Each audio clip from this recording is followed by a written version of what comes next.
coming by, and thank you for the facilities, Warren. You two are unique. Even though you're in different spheres, you've reached a level of success almost legendary. What did you do? What made you different? Warren, we'll start with you, because they're in investing. There are a lot of bright people. They've all claimed to read Graham and Dodd. They all claim to be disciplined, and yet there's only one Warren Buffett. Well, I was lucky that I got started early. I mean, it always helps if you get started early. And my dad happened to be in the investment business, so I would go down to his office on Saturdays. And so at age probably 7 or something, I started reading these books that were around the place. And so I had a 15-year jump on many people in a sense, and that helped a lot. And I was always fascinated by it. I mean, I knew what I wanted to do early, and I think that's a huge advantage too.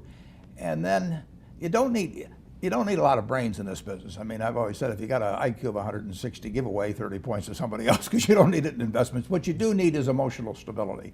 You have to be able to think independently, and you have to be when you come to a conclusion, you have to really not care what other people say, and just follow the facts and follow your reasoning. And that's tough for a lot of people.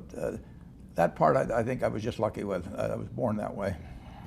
In terms of emotions, it's a truism that in investing, emotions are your enemy. Absolutely. That when the market's good, if you feel good, don't. If you feel bad, you should probably do it. Right. But how did you? What was that extra thing where so many will acknowledge that, and yet we saw in the current crisis they panicked while you went into seemingly potential disasters like GE and Goldman Sachs. Yeah. I can't really tell you the answer. I mean, I didn't learn in school or anything. It never bothered me if people disagreed with what I thought, as long as I felt I knew the facts. I mean, there's a whole bunch of things I don't know a thing about. I just stay away from those.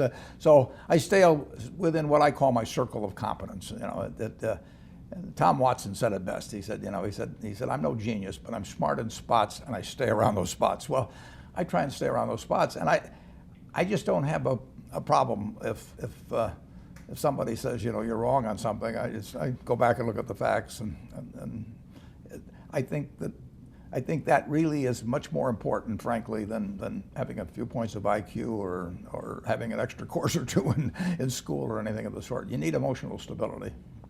And so in terms of people who are not even in the business, if they, I think we were talking when we had dinner the other day about how in tennis, most of us are never going to get to Wimbledon. But if we just focus, as somebody once said, get the ball over the net. Don't try to be fancy about it. Just get the ball over the net. You'll do fine. Yeah, and that's a little bit like, I've got this rule, the first rule is don't lose, and the second rule is never forget the first rule. So it really isn't so much having a lot of brilliant decisions. It's just not really having some terrible ones. And frankly, I did learn from Ben Graham how to avoid ever having any disasters in investments. It wasn't that you were going to come up with the very smartest thing, but if you never have any significant losses, some singles and doubles will produce a lot of runs before you get through. Who was Ben Graham? He was your primary mentor, model?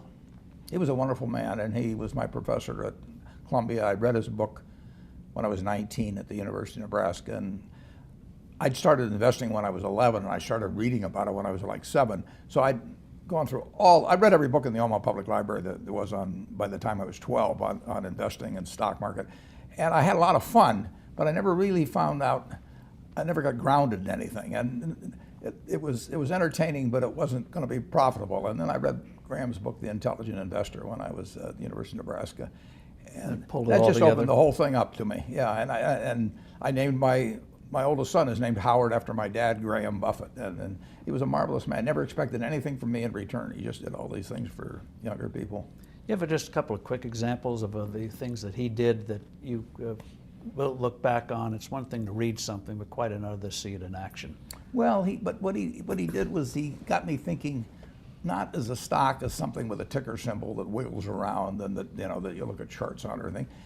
He taught me to think about it as part of a business, and that was vital. And he taught me not to really pay any attention to stock market fluctuations except when they were working in my favor, so that not to get elated because something had gone up or depressed because it went down. So if I knew the facts on something and it went down, I bought more of it, you know, and because I looked at it as a business. And then he taught that famous lesson about a margin of safety, that you don't drive a truck that weighs 9,900 pounds across a bridge that says limit 10,000 pounds, because you can't be that sure about it. If you see something like that, you go down a little further down the road and you find one that says limit 20,000 pounds, and that's the one you drive across.